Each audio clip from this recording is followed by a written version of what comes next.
Fernandes. Vem cá, vem estar conosco. Para nós é uma alegria recebê-lo em nossa igreja. Muito obrigado, querido. Muito obrigado. Obrigado, Paulo, pelo seu carinho. Irmãos, Deus abençoe vocês. É uma honra e um privilégio estar aqui. Eu tenho acompanhado o ministério do pastor Paulo, acompanhado o ministério dessa igreja, e me alegrado em Deus por ver e ouvir o que Deus está fazendo aqui. Eu quero partilhar com vocês hoje o texto da Escritura que está no livro de Jó. Abra comigo, por favor. Jó, capítulo 1, versos 6 a 12. Jó, capítulo 1, versos 6 a 12.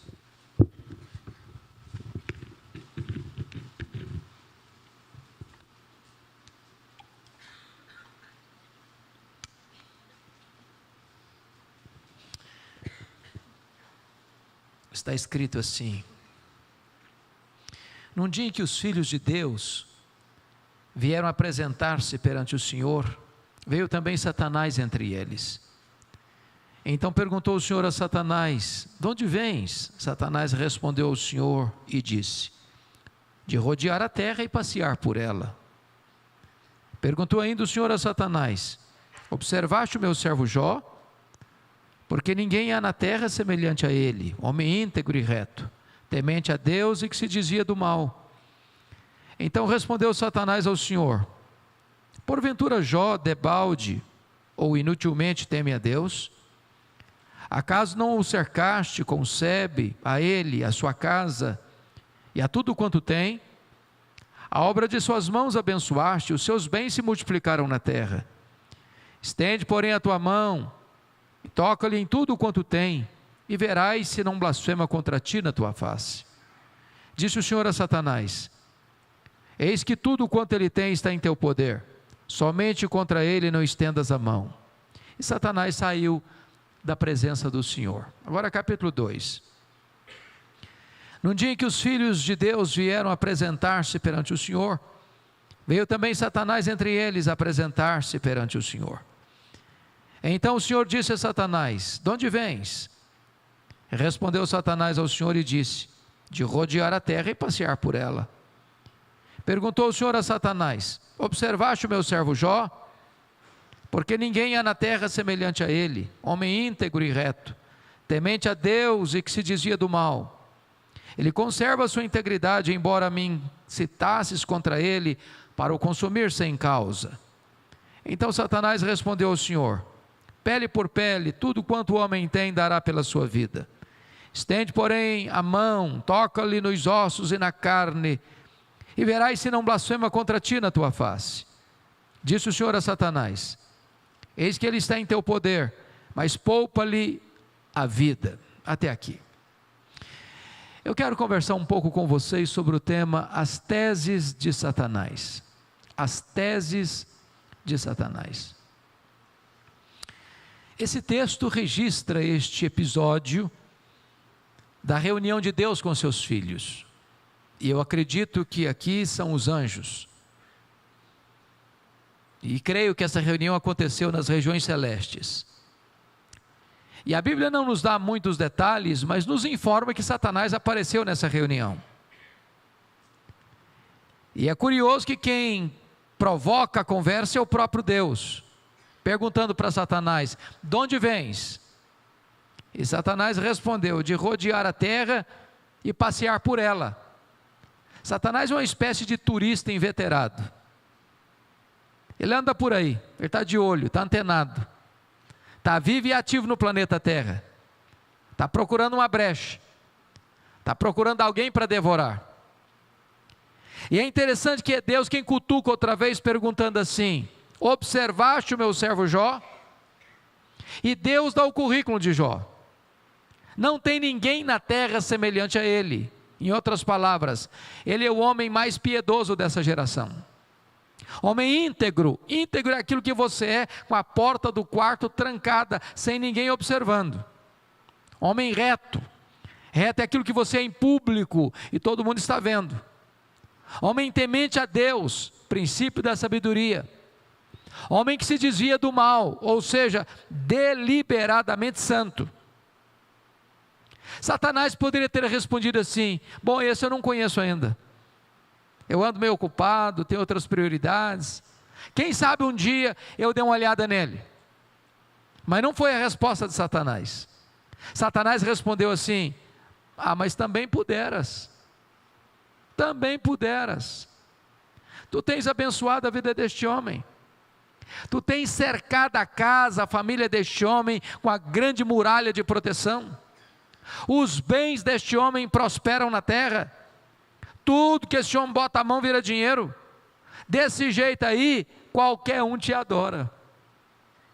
E Satanás insinua aqui duas coisas. Primeiro, Satanás insinua que Deus precisa subornar as pessoas com bênçãos para receber delas adoração. Satanás insinua que ninguém adora a Deus por quem Deus é, apenas por aquilo que Deus dá. Satanás insinua que as pessoas só se aproximam de Deus por causa das bênçãos de Deus e não por causa do caráter de Deus. Satanás insinua mais.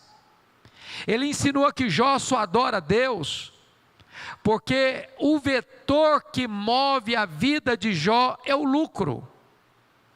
Satanás insinua que Jó descobriu que religião é um grande negócio, que religião dá lucro, mas que ele não está interessado na glória de Deus, que ele não está interessado no caráter de Deus, que ele está interessado apenas nele mesmo.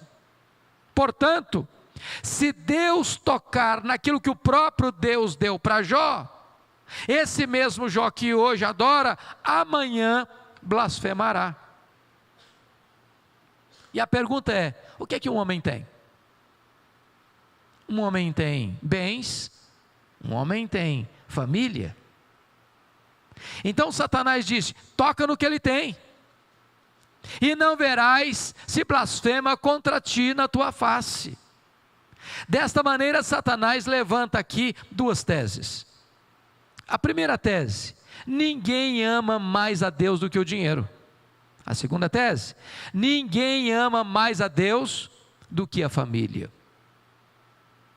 Sem que Jó soubesse, Deus constitui Jó em seu advogado na terra e coloca nas mãos de Jó a defesa da sua reputação e diz para Satanás: pode tocar no que ele tem, só não podes tocar na sua vida. Em outras palavras, Satanás é um ser limitado e limitado por Deus.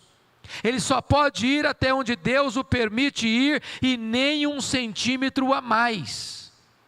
Nas palavras de Martinho Lutero, Satanás é um cachorro na coleira de Deus. Ele só pode ir até onde a coleira o permite ir e nem 1 centímetro a mais.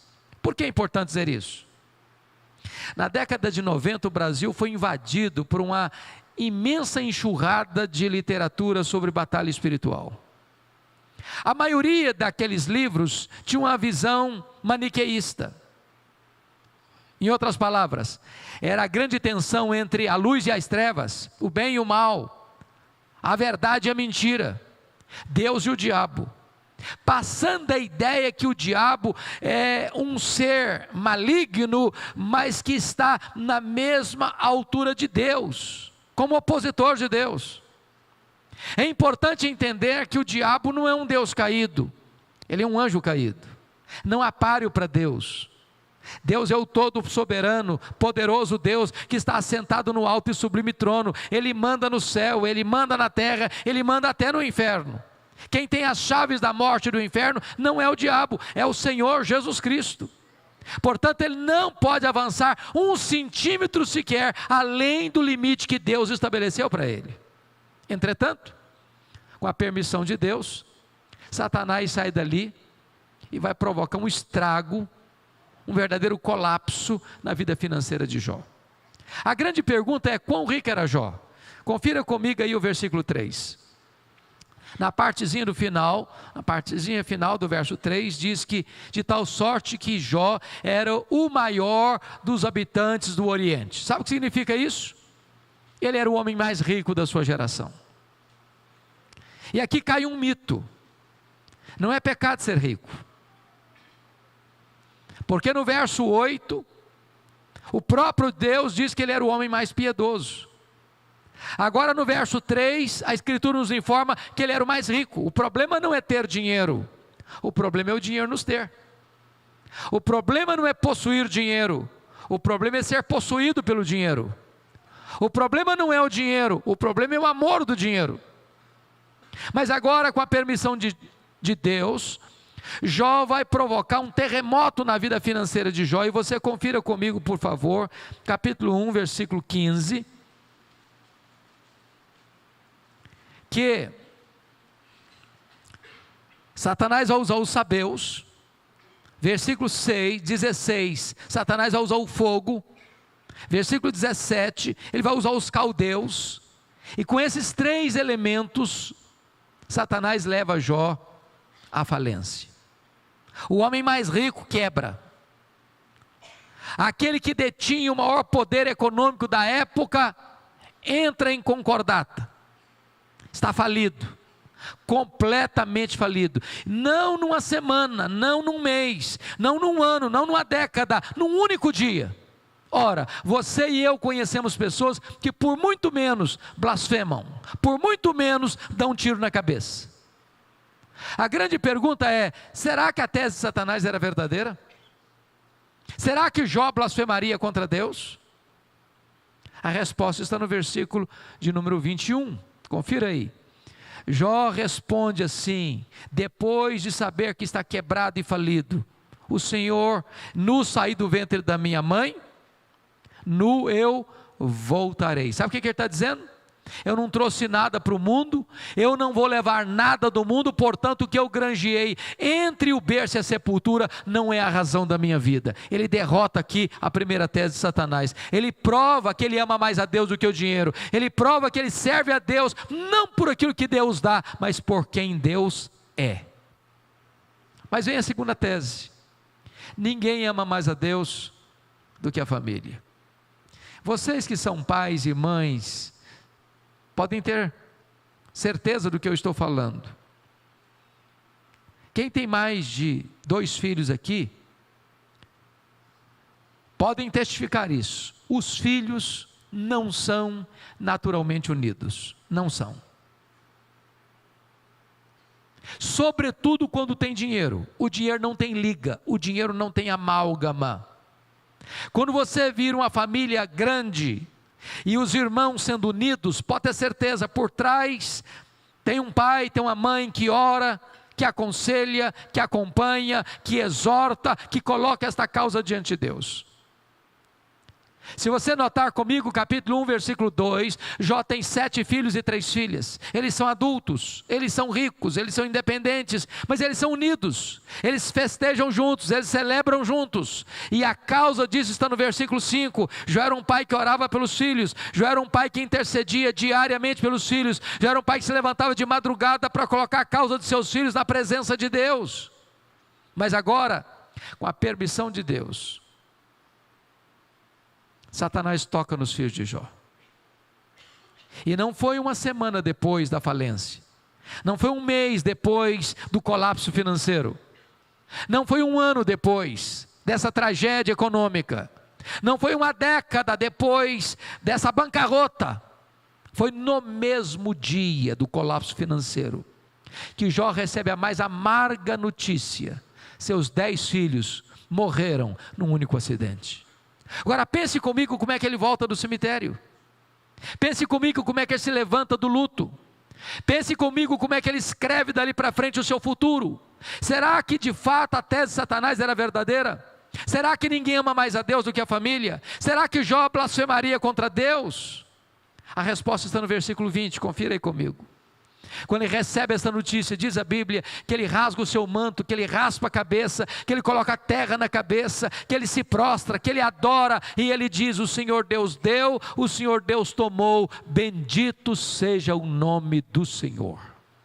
Ele derrota a segunda tese de Satanás. Ele prova que ama mais a Deus do que a família. Ele prova que ele serve a Deus não por aquilo que Deus dá, mas por quem Deus é, não pela dádiva de Deus, mas por causa do caráter de Deus. Mas aí vem o capítulo 2. E somos informados que Deus se reúne de novo com seus filhos. E eu quero crer aqui os anjos. E eu quero crer que nas regiões celestes. E a Bíblia diz que aparece de novo por lá Satanás. E a Bíblia diz que é Deus quem provoca a conversa outra vez, perguntando assim para Satanás: de onde vens? Satanás respondeu: de rodear a terra e passear por ela. Em outras palavras, Satanás está dizendo assim: eu não mudei minha agenda, eu estou fazendo o que eu sempre fiz, eu estou por aí, eu estou de olho, eu estou antenado, eu estou vivo e ativo no planeta Terra, eu estou procurando uma brecha, eu estou procurando alguém para devorar. E Deus cutuca outra vez perguntando assim: observaste o meu servo Jó? E Deus dá o currículo de Jó sem alterar uma vírgula. Não tem ninguém na terra semelhante a ele, homem íntegro, reto, temente a Deus, que se desvia do mal. Me incitasses contra ele sem causa para o destruir, mas ele permanece íntegro. Sabe o que Deus está dizendo? Satanás, suas teses são mentirosas, suas teses são falsas. Jó provou que me ama mais a Deus que o dinheiro. Jó provou que me ama mais do que a família. Jó provou que me serve não por aquilo que eu dou para ele, mas por quem eu sou. Então Satanás partiu para a terceira tese, quando disse: pele por pele, e tudo que o homem tem dará pela sua vida. Toca-lhe nos ossos, toca-lhe na carne, e verás se não blasfema contra ti na tua face. A terceira tese de Satanás é: ninguém ama mais a Deus do que a si mesmo. Sem que Jó soubesse, mais uma vez, Deus constitui Jó em seu advogado na terra e coloca nas mãos de Jó a defesa da sua reputação e diz para Satanás: pode tocar nos ossos dele, pode tocar na carne dele, só não podes tirar a vida dele. Satanás é um ser limitado e limitado por Deus.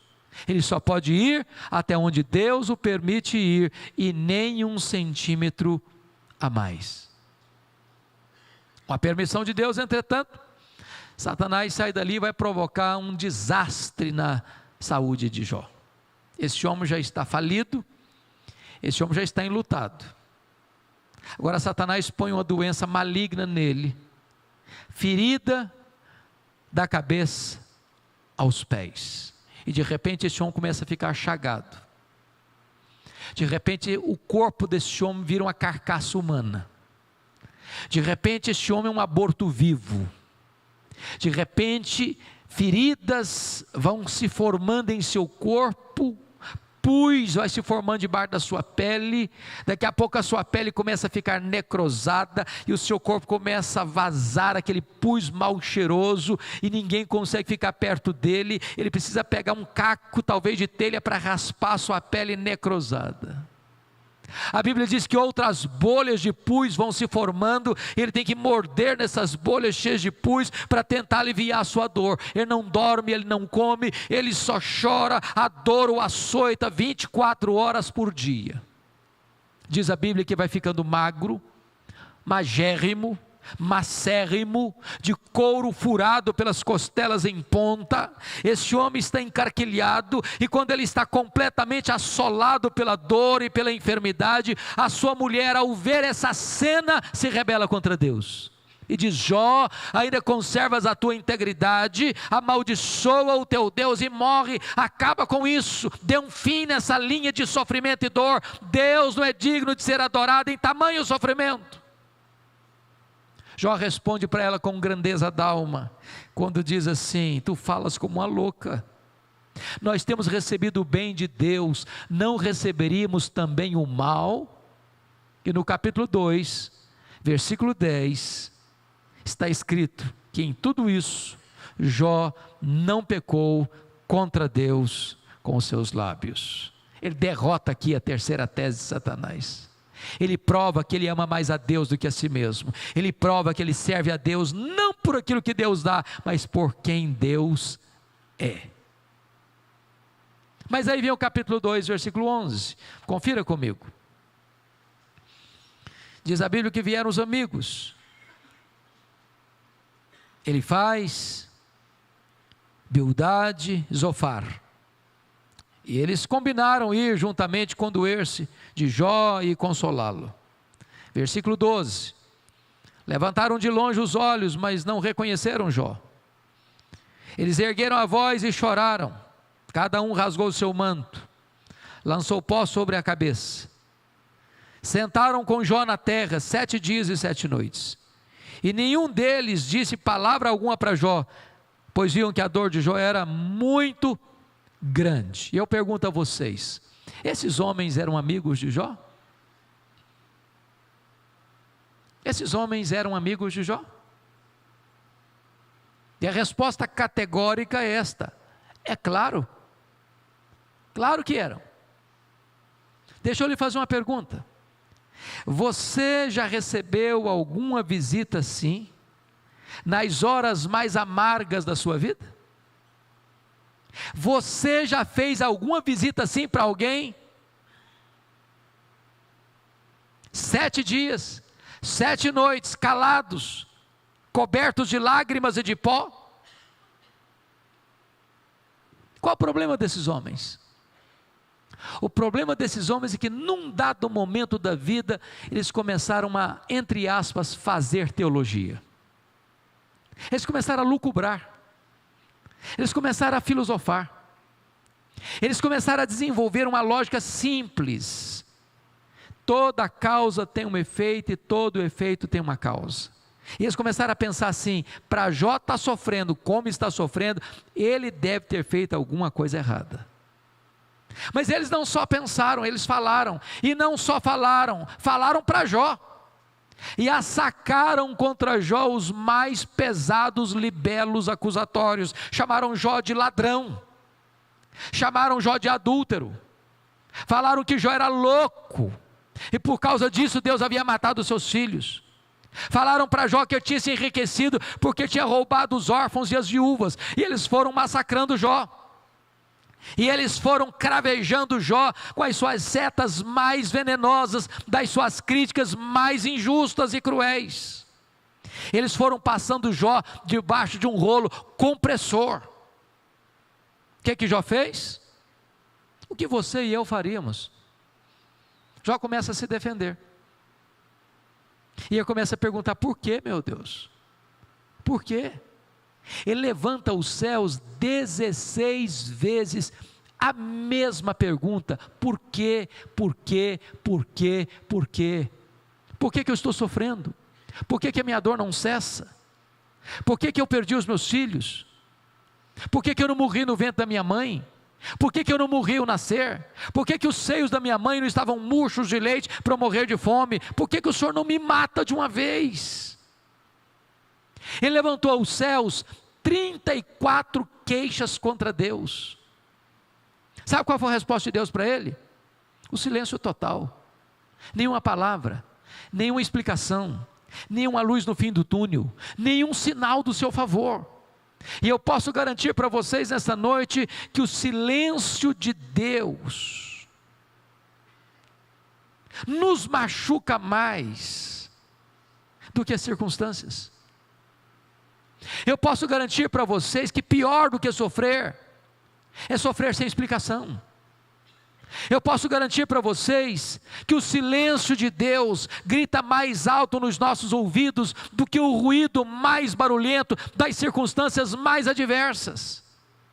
Se vocês perceberem, Jó está sendo encurralado, emparedado, entrincheirado por problemas gravíssimos. Aliás, as 5 áreas mais importantes da sua vida estão sendo atingidas. Primeiro, a vida financeira. O homem mais rico vai à falência. Segundo, a saúde. Esse homem virou uma carcaça humana, uma chaga aberta. Terceiro, o casamento. Na hora que ele mais precisava do apoio da sua mulher, ela recomenda a ele para morrer, para blasfemar contra Deus. Quarto, os filhos. Irmãos, não é natural pai e mãe enterrar filhos, não é natural. Não é natural os filhos furarem a fila, não é natural. Quinto, as amizades. Aqueles que deveriam ser o azeite, o óleo terapêutico do consolo, são o vinagre das acusações mais levianas. Aqueles que deveriam consolar, tornam-se consoladores molestos. Se vocês perceberem, Jó está no fundo de um poço, ele não tem mais nada para perder.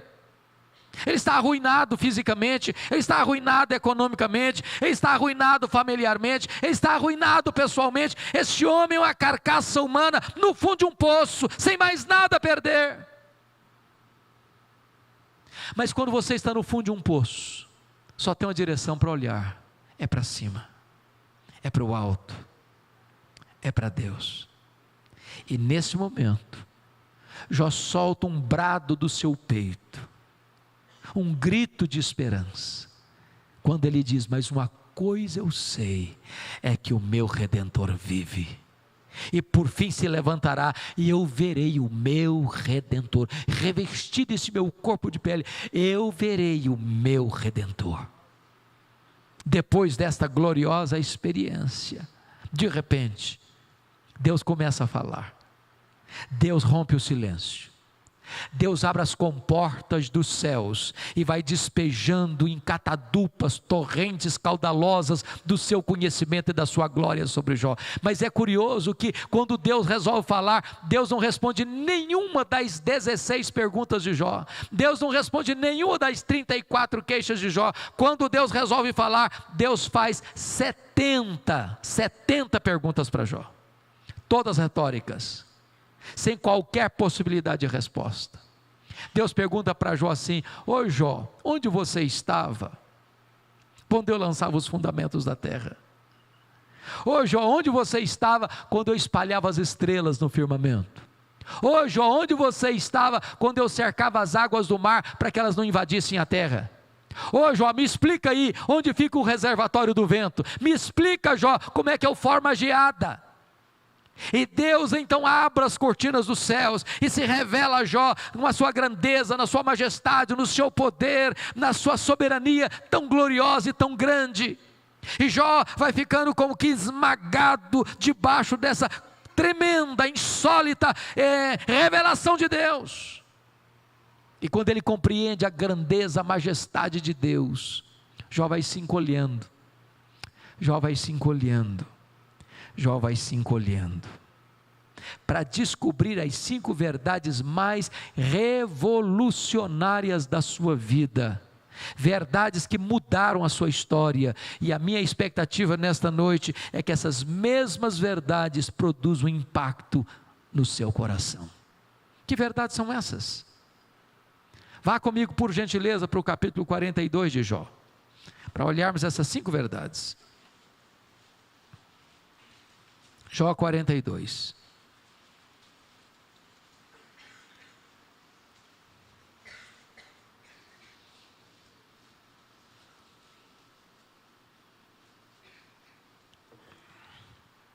A primeira verdade está aí, irmãos, no versículo 1, começo do verso 2. Então respondeu Jó ao Senhor: bem sei que tudo podes. Primeira coisa que ele descobriu é que Deus é onipotente. Mas deixa eu dizer uma coisa para você. Você e eu temos impossibilidades intransponíveis. Nós temos impossibilidades intransponíveis. Eu gosto muito de ler.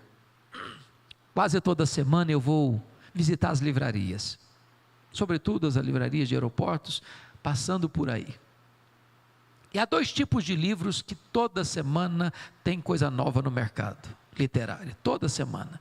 Primeiro, são os livros mais publicados no mundo: livros de autoajuda e livros que ensinam você a ficar rico rápido. Esses livros dizem para você assim: você tem a força, você tem o poder, você é um gigante, há poder nas suas palavras. Só que, quando eu olho para a Bíblia, sabe o que a Bíblia diz? Exatamente o contrário. A Bíblia diz que você e eu somos fracos, mas muito fracos. A Bíblia chega a dizer que Deus conhece a nossa estrutura e sabe que nós somos pó. Por exemplo, nós temos fraquezas físicas. Irmãos, querendo ou não, gostando ou não, o tempo vai esculpindo algumas rugas no nosso rosto indisfarçáveis. De vez em quando um cosmético ajuda. Daqui a pouco uma boa cirurgia plástica dá uma boa melhorada. Mas chega um momento que nem Pitangui e a sua equipe dão mais jeito. A pele fica enrugada, os músculos ficam flácidos, já pensou? Os olhos ficam embaçados, os joelhos trôpegos, as mãos descaídas. E diz os entendidos que cada fio de cabelo branco que brota na sua cabeça é a morte chamando você para um duelo. E eu acho até um exército acampado ao meu redor. Tem as fraquezas físicas. Irmãos, nós temos fraquezas emocionais. Quantas vezes você e eu já nos desesperamos da própria vida? Quantas madrugadas sombrias, as lágrimas correndo no nosso rosto, o coração apertado, a alma gemendo, e nós dizendo: meu Deus, eu não aguento mais. Irmãos, nós temos fraquezas morais. Quantas vezes você e eu já prometemos para Deus com lágrimas nos olhos: meu Deus, eu nunca mais quero incorrer nesse erro, eu nunca mais quero tropeçar nesse mesmo pecado, eu nunca mais quero cometer essa transgressão. E você ora, e você chora, e você promete, e daqui a pouco você repete o mesmo erro, cai no mesmo pecado. Sabe por quê? Não é porque faltou para você sinceridade, não, faltou para você poder.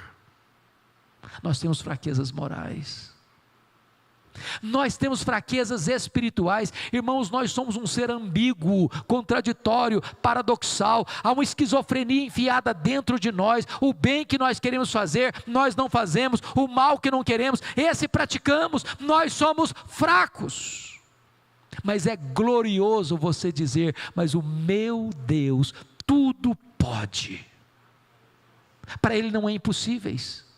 Para Ele não tem causa perdida, para Ele não tem vida irrecuperável, para Ele não tem doença incurável, para Ele não tem casamento sem solução, para Ele nada, nada, nada pode desafiar o seu poder. Ele tudo pode.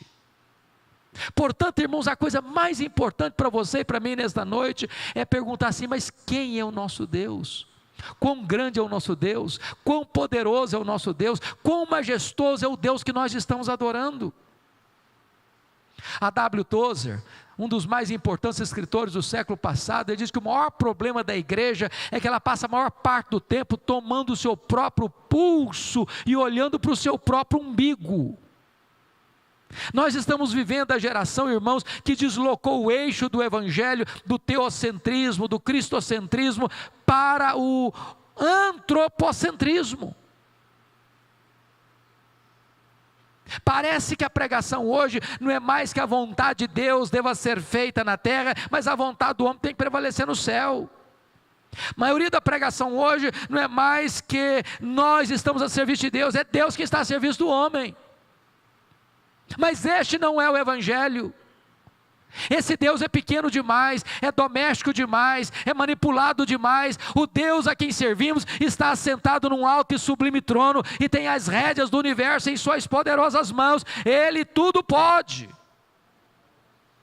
Quando o profeta Isaías estava escrevendo sobre a majestade de Deus, que temos na nossa Bíblia no capítulo 40, ele diz assim: o meu Deus é aquele que mede as águas na concha da sua mão. Pense no Pacífico, no Atlântico, no Índico, no Mediterrâneo, nos mares, nos rios, nas fontes. Ele mede as águas na concha da sua mão. Vá ao Atlântico um dia, tente esvaziá-lo com um baldinho, veja quanto tempo você vai levar. Ele diz: o meu Deus é aquele que pesa o pó das montanhas em balança de precisão, como se estivesse medindo partículas de ouro. Ele diz: o meu Deus é aquele que mede os céus a palmos.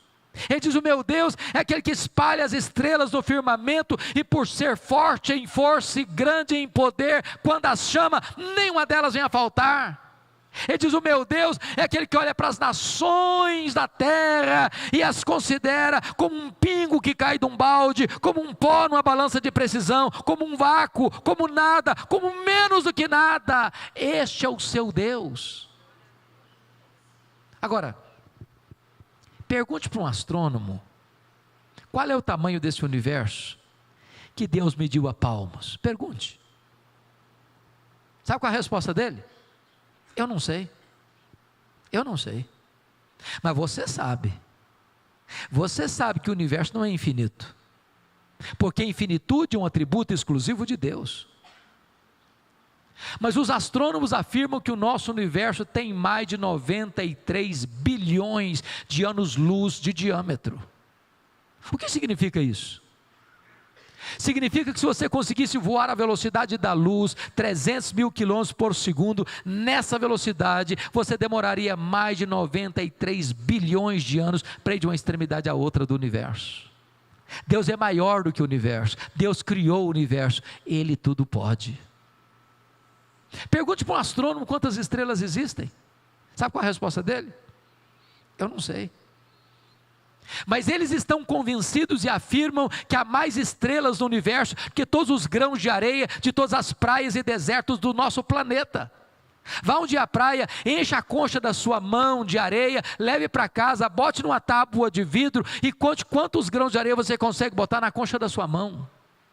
Pois há mais estrelas no firmamento que todos os grãos de areia de todas as praias e desertos do nosso planeta. Mas Deus não apenas criou todas elas, diz a Bíblia que Deus conhece cada uma delas pelo nome, e por ser forte em força e grande em poder, quando as chama, nenhuma delas vem a faltar. Este é o seu Deus, Ele tudo pode. Mas não é apenas o macro-universo que nos impressiona, não, o micro também. O micro também. Eu não vou tirar porque não é bem o que você espera. Mas se você for na sua casa e pegar uma folha tão pequena ou tão delgada quanto essa, uma folha pequena como essa é mais complexa do que a cidade franca. Chegue em casa hoje, abra a sua geladeira, pegue um ovo, quebre-o, bote-o numa frigideira. Aquela gema de ovo é mais complexa do que qualquer máquina que o homem jamais inventou. Dr. John Wilson, uma das maiores autoridades de oftalmologia no mundo, diz que você e eu temos em torno de 2 milhões de fios duplos encapados em cada um dos nossos olhos, e se não for assim, haveria um curto-circuito e nós ficaríamos cegos. Dr. Marshall Nirenberg, prêmio Nobel de Biologia, fez uma das mais importantes e fantásticas descobertas no século passado. Ele descobriu que você e eu somos um ser programado geneticamente. Ele descobriu que você e eu somos um ser programado computadorizadamente. Descobriu que você e eu temos em torno de 60 trilhões de células vivas em nosso corpo, e em cada uma dessas células tem 1,70 m de fita DNA, onde estão gravados e computadorizados todos os nossos dados genéticos, a cor dos nossos olhos, a cor da nossa pele, o nosso temperamento. Se você pegar a fita DNA do seu corpo e espichá-la, você tem 102 trilhões de metros de fita DNA no seu corpo. Você tem 102 bilhões de quilômetros de fita DNA no seu corpo. Daria para dar diversas voltas no sistema planetário. O Dr. Lowy vai dizer que códigos de vida não se originam espontaneamente, códigos de vida não se originam de uma explosão de milhões e milhões de anos, códigos de vida não se originam de uma evolução de milhões e milhões de anos, nem de uma explosão cósmica. Códigos de vida foram plantados em você pelo Deus Todo-Poderoso, Criador dos céus e da terra. Esse Deus é seu Pai e Ele tudo pode. Deixa eu ilustrar isso de uma maneira mais simples para você. Um pai caminhava com seu filho de 4 anos pela rua, mãos dadas com o filho. Quando de repente o filho lhe faz uma pergunta, eu acho que todo pai e toda mãe sabe disso. Eu acho que as crianças fizeram um curso de pós-doutorado em perguntas difíceis. Eu não conheço ninguém que faz pergunta mais complicada do que criança. E o menino voltou-se para o pai e perguntou assim: papai, qual é o tamanho de Deus? E o pai engasgou, porque não tinha uma resposta pronta para um menino de 4 anos. Qual é o tamanho de Deus? Ficou em silêncio. Continuou caminhando. Daqui a pouquinho o pai escuta o barulho das turbinas de um avião supersônico lá nas alturas excelsas. E pergunta para o filho assim: filho, está escutando? Escutando o que, papai? Olha para cima.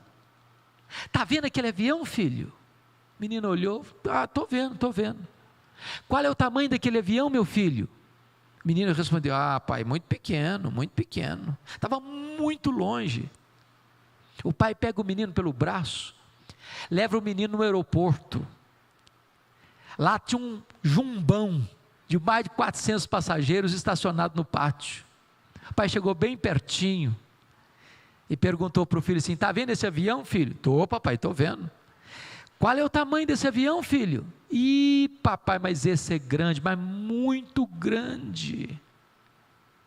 O pai disse: filho, pois Deus é do mesmo jeito. Quando você está longe de Deus, meu filho, Deus parece pequeno para você, aí os seus problemas ficam enormes. Mas quando você está perto de Deus, meu filho, Deus é grande para você, aí os seus problemas ficam pequenos. Agora eu sei que tudo podes. A segunda verdade que impactou a vida de Jó, queridos, está no versículo 2, e ele diz assim: e nenhum dos teus planos pode ser frustrado. Ele descobre a soberania dos propósitos de Deus.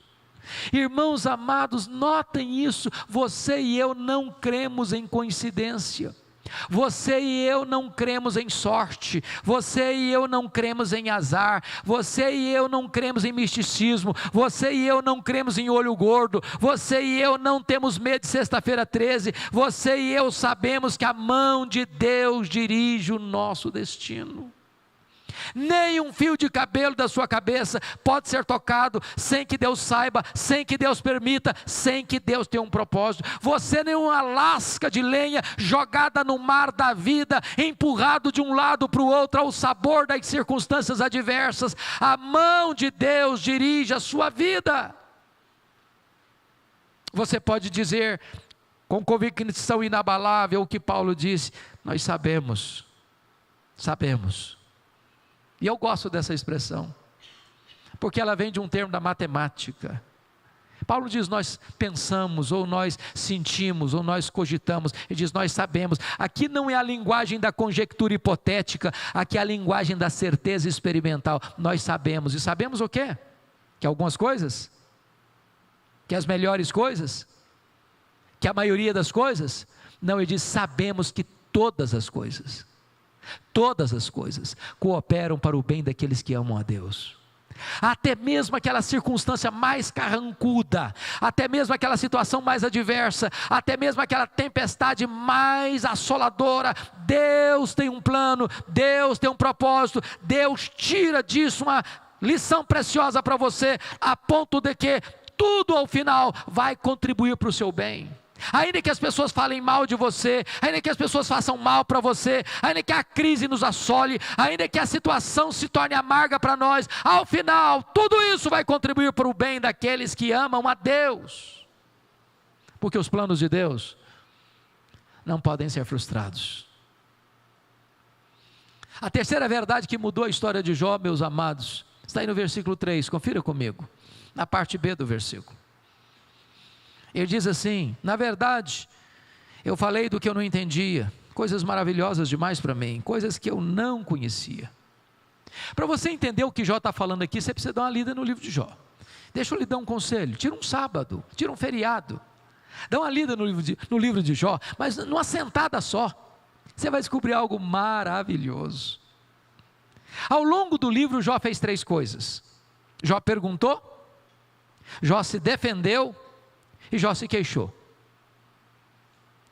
Agora, preste bem atenção. Quando a gente está machucado emocionalmente, quando o coração está doído, quando a gente se torna vítima de acusações levianas, quando as pessoas nos massacram com as suas palavras, a nossa tendência é o quê?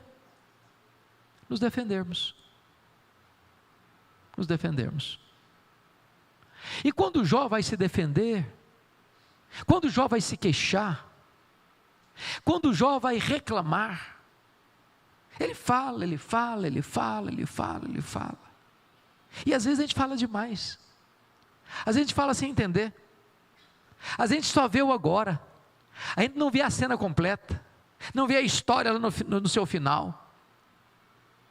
E agora, o Jó que falara tanto, de repente recebe uma estupenda revelação de Deus. Deus abre as cortinas dos céus, Deus mostra para ele a sua grandeza, Deus mostra para ele a sua majestade, Deus mostra para ele o seu poder, Deus mostra para ele que Deus está assentado no trono e está no controle de tudo. E quando Jó recebe essa esmagadora revelação de Deus, Jó bota a mão na boca e diz: meu Deus, quanta coisa que eu falei, sem saber o que estava falando. Sabe o que eu aprendo aqui? Quando você encontra uma pessoa que parece que é sabida demais, que fica arrotando para cima de você conhecimento demais, você está perto de uma pessoa que sabe quase nada, porque o sábio é aquele que sabe que não sabe. Porque quanto mais você sabe que não sabe, porque o que você sabe é infinitamente menor do que aquilo que você não sabe. Portanto, na presença de Deus não dá para estufar o peito, na presença de Deus tem que ter humildade. Agora, sabe o que me impressiona aqui? É que a vida de Jó não mudou ainda. Ele está doente, ele está chagado, ele está falido, ele está enlutado. O que mudou? A concepção, o entendimento. Irmãos, eu tenho rodado por esse Brasil afora, como o pastor Paulo Júnior certamente também, e às vezes eu escuto alguns testemunhos, e a maioria deles é mais ou menos nesse nível: minha perna estava inchada, e aí a perna desinchou. Glória a Deus, porque a perna estava inchada e desinchou.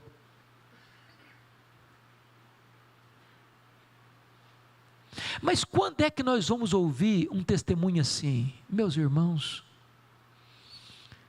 eu quero dizer para vocês que eu estou passando uma grande crise na minha vida. Estou passando um momento difícil na minha vida financeira. Eu estou lidando com luto na minha casa. A enfermidade bateu a porta da minha família. E eu estou com um diagnóstico tão difícil. A medicina não tem resposta para mim. Mas eu quero dizer para vocês uma coisa: eu creio que meu Deus está no controle. Eu creio que meu Deus tudo pode. Eu creio que nenhum fio de cabelo da minha cabeça pode ser tocado sem que Deus saiba, sem que Deus permita, sem que Deus tenha um propósito.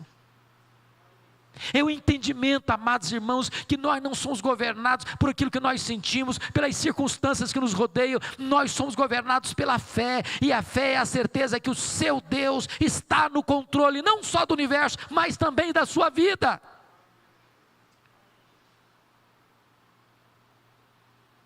A quarta verdade que mudou a história de Jó, confira comigo, está no versículo 5. Ele diz assim: eu te conhecia só de ouvir, mas agora os meus olhos te veem. E pastor Paulo, eu entro em crise aqui. Entra em crise, pastor Danilo, entra em crise. Sabe por que eu entro em crise? Eu não consigo conciliar muito bem capítulo 1, versículo 8, com 42, versículo 5. Porque lá no capítulo 1, versículo 8, Deus disse assim: não tem ninguém na terra semelhante a Jó. Ele é o homem mais piedoso dessa geração. Olha, isso não é bajulação de amigo rasgador de seda. Isso é palavra de Deus, e Deus não tem opinião a seu respeito. Deus tem um diagnóstico. Agora, como é que o homem mais piedoso da sua geração, e foi o próprio Deus quem disse isso, pode fazer uma confissão dessa?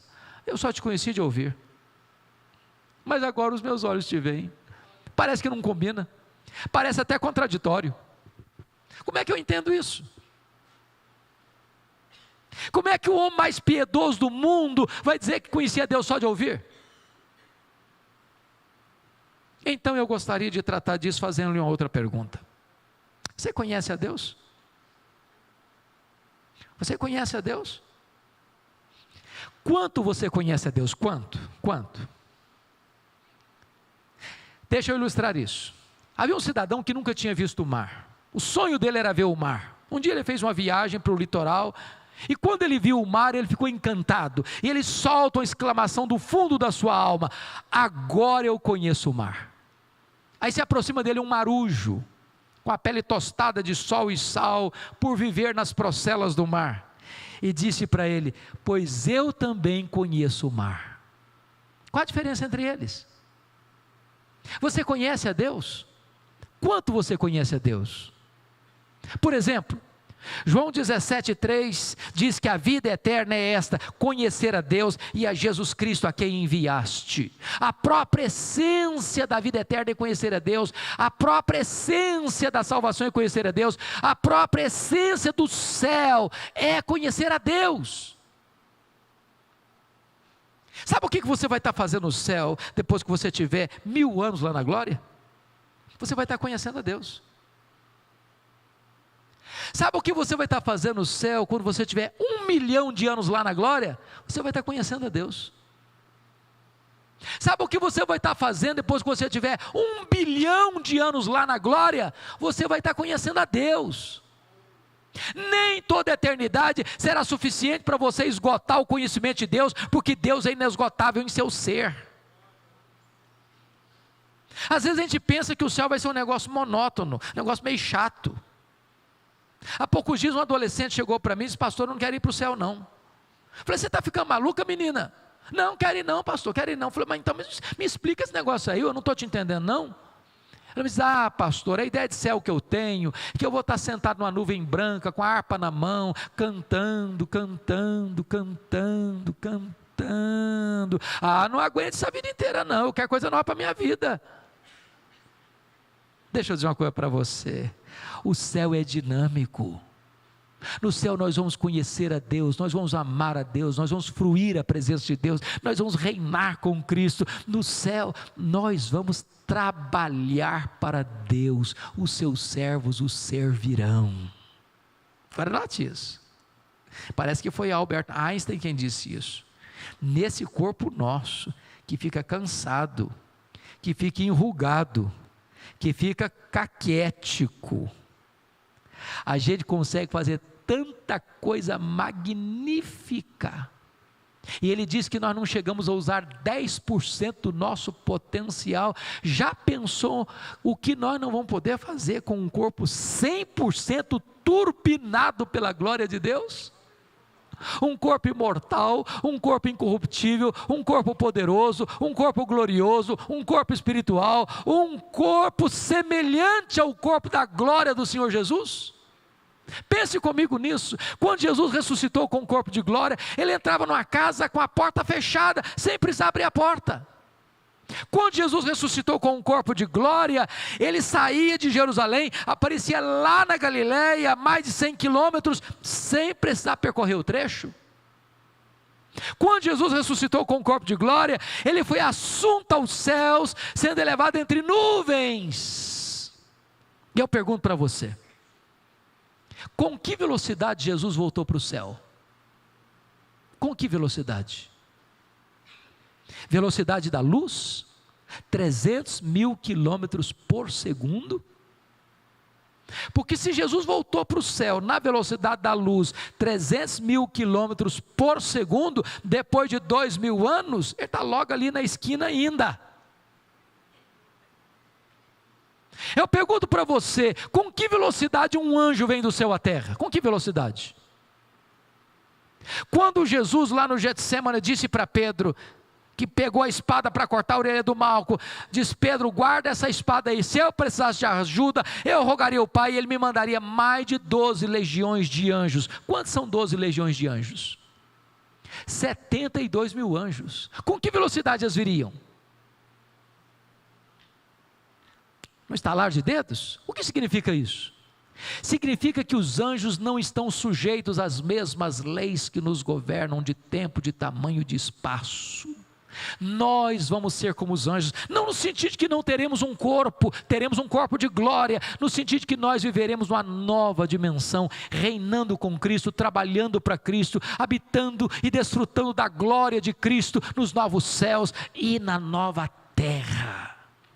E jamais haverá um dia em toda a eternidade que você e eu vamos poder dizer: agora eu já conheço tudo de Deus, não tem mais nada para conhecer, porque nem toda a eternidade será suficiente para você esgotar o conhecimento de Deus. Agora eu entendo Jó. Agora eu entendo Jó. Ah, Senhor, eu te conhecia só de ouvir. Senhor, eu só estou arranhando a superfície.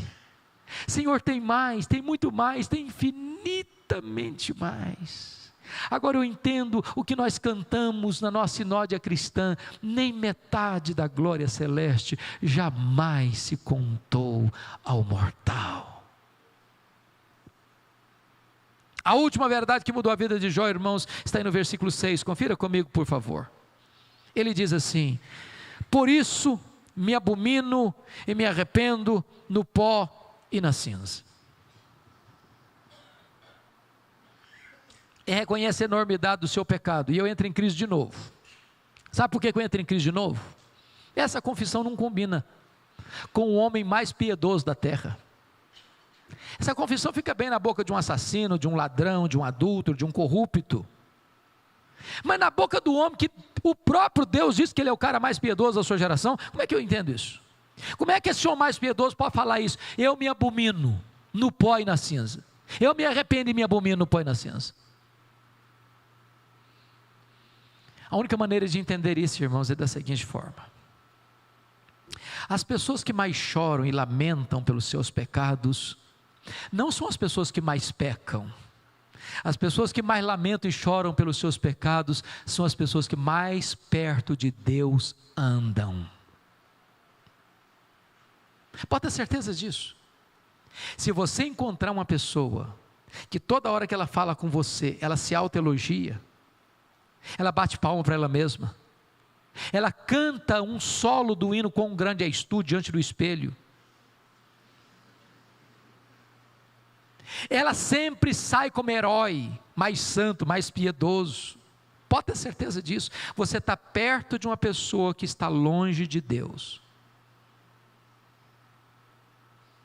porque quem está longe de Deus, nem consciência de pecado tem. Eu ilustro para você. Eu estava pregando no final do ano passado, pastor Paulo, lá no Hospital Cruz Azul em São Paulo, na véspera do período de Natal.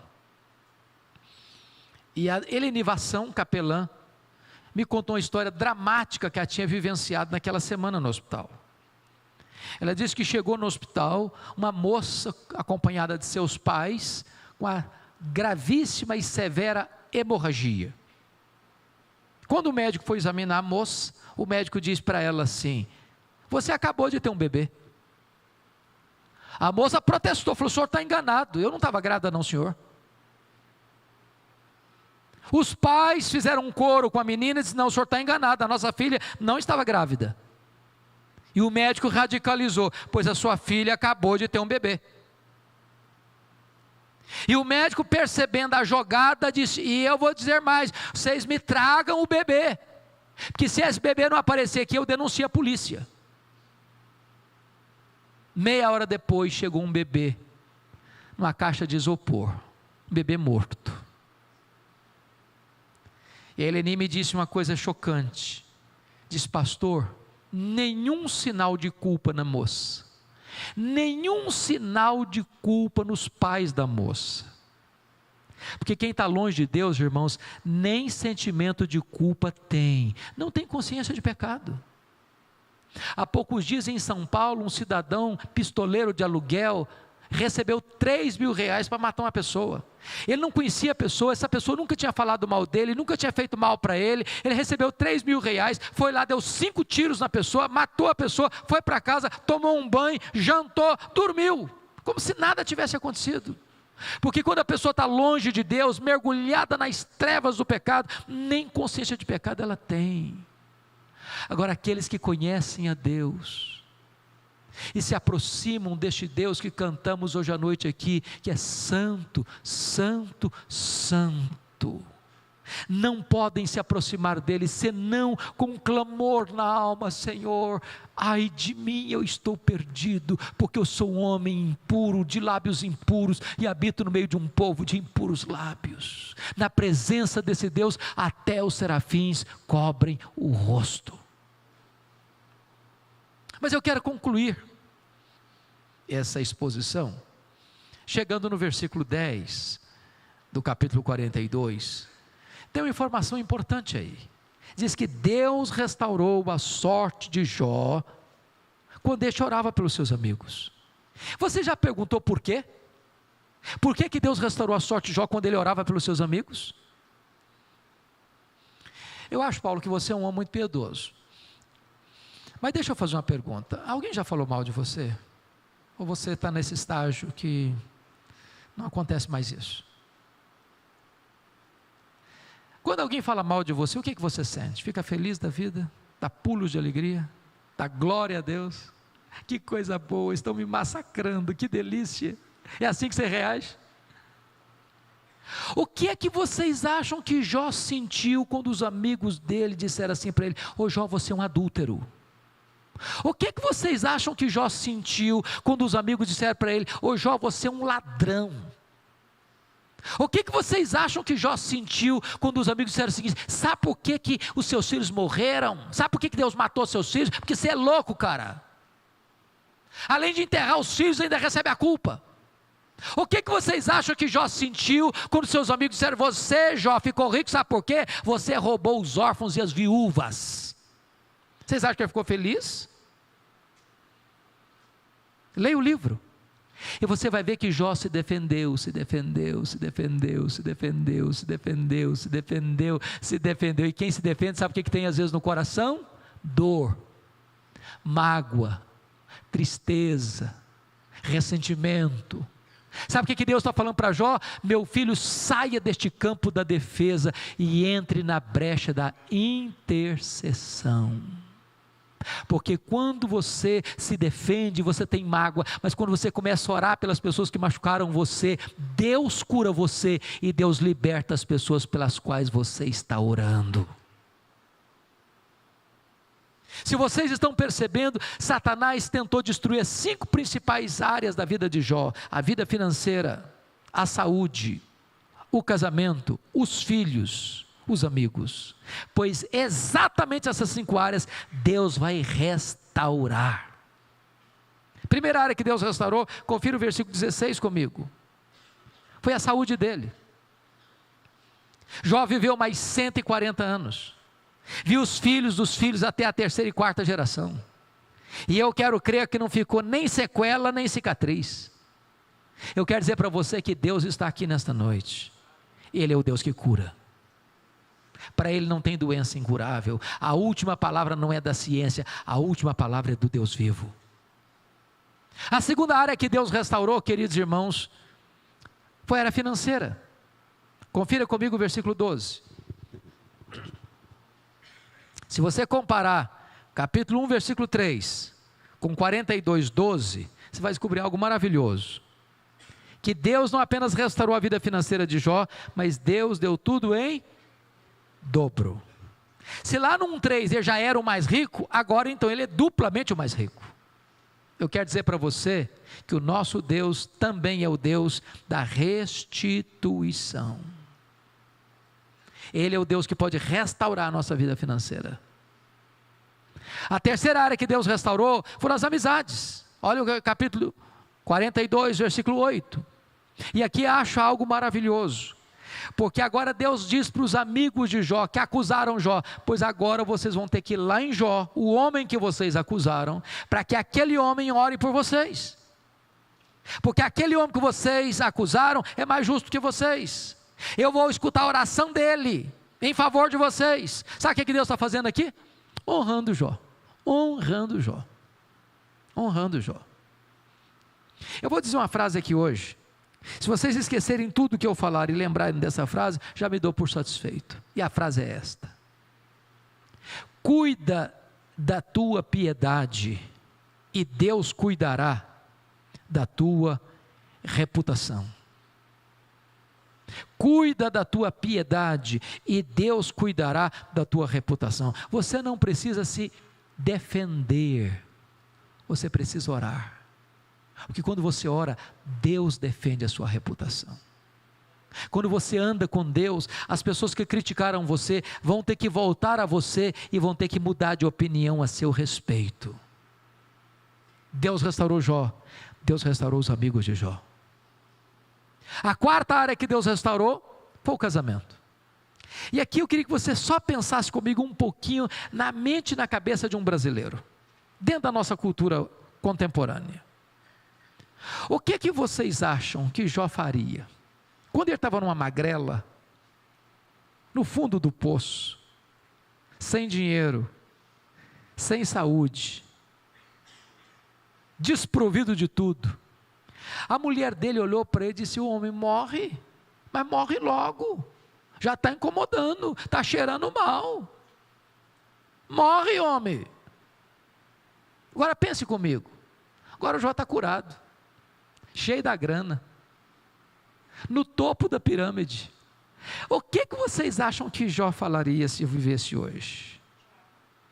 Eu acho que seria mais ou menos o seguinte: minha filha, a fila andou.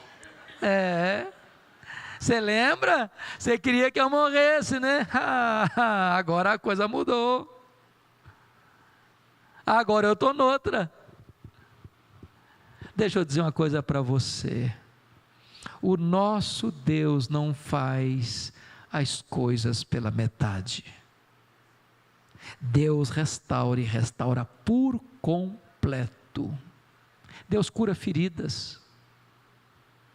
Deus pega os cacos e faz um vaso novo. Deus restaura plenamente. Há poucos dias, uma mulher se aproximou de mim e disse assim: pastor, eu estou me divorciando. E eu tomei um susto, porque eu achava que o casamento dela era um casamento maravilhoso. E eu falei: mas você está divorciando, minha filha? Eu falei: estou me divorciando, sim, senhor. E eu pergunto: mas por que, minha filha, você está divorciando? E a mulher me fuzilou com os olhos. Diz: pastor, o negócio é o seguinte: secou. Está claro para o senhor? Secou. Está claro, ou precisa botar a legenda? Secou, entendeu? Eu olhei para ela e falei: secou, filha? Pastor, secou, sim, senhor. Falei: ai, minha filha, então tem esperança, ué. Então tem esperança. Já não leu na Bíblia lá que a vara seca de Arão floresceu? Pois Deus faz o que está seco florescer, minha filha. Tem esperança. Falei: pastor, o senhor ficou doido. O senhor perdeu o juízo. Eu estou falando para o senhor que morreu, está claro agora? Morreu. E eu olhei para ela e falei: morreu, filha? Ela olhou com aquela cara de incredulidade para mim. Falei: sim, senhor, morreu. Falei: então, minha filha, então tem esperança. Você não leu na Bíblia lá que Jesus ressuscita os mortos? Jesus ressuscita esse sentimento do seu coração aí, ué. Falei: pastor, o senhor perdeu completamente o senso de avaliação das coisas. Eu estou falando para o senhor que acabou, está claro agora? Falei: acabou, filha? Uai, mas então tem esperança. Você não leu na Bíblia lá que Deus chama a existência as coisas que não existem? Deus chama o que não tem aí, uai. Deus para fazer esse milagre. Falei: olha, vamos fazer o seguinte: você não vai divorciar essa semana não. Nós vamos orar. Daqui uma semana você volta aqui. Passada uma semana ela voltou. E me disse assim: pastor, acabou. Acabou a vontade de divorciar. Eu estou animada. Deus está tratando meu coração. Eu quero continuar com o meu casamento. Deixa eu dizer uma coisa para você, querido. Deus é o Deus que restaura relacionamentos quebrados. Deus restitui aquilo que foi perdido. Mas a última área que Deus restaurou foram os filhos. Os filhos. Confira capítulo 1, versículo 2. Quantos filhos tinha Jó mesmo? 7 filhos e 3 filhas. Agora olha comigo 42:13. Quantos filhos Jó vai ter agora? 7 filhos e 3 filhas. Quantos filhos ao todo ele tinha antes? 10. Mas se era tudo em dobro, quanto ele devia ter agora? 20. Mas quanto ele tem? 10. Bom, mas então não foi tudo em dobro. Então não foi tudo em dobro. Como é que eu entendo isso? É simples. Quando uma ovelha morre lá no pasto, você perdeu uma ovelha. Mas quando um filho morre, você não perdeu um filho. Como aquele pai que voltava do cemitério depois de sepultar o seu filho. E um amigo se aproxima dele e diz: meus sentimentos, eu soube que o senhor perdeu seu filho. E o pai, mesmo com lágrimas nos olhos, diz: não, eu não perdi o meu filho. Você perde alguém quando você não sabe onde ele está. Eu sei onde está meu filho, eu sei com quem está meu filho está no céu, meu filho está com Jesus, eu não perdi o meu filho. João agora tem 10 filhos na terra, João agora tem 10 filhos no céu. Deus restaurou e restaurou completamente.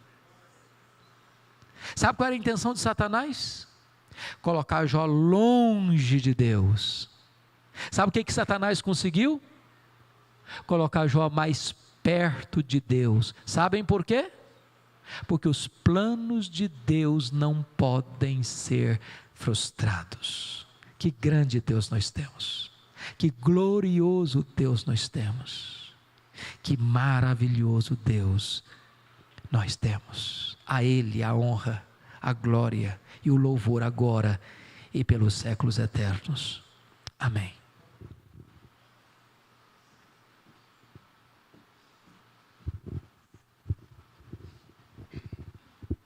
Vamos fechar os olhos, curvar nossa fronte. Querido Deus,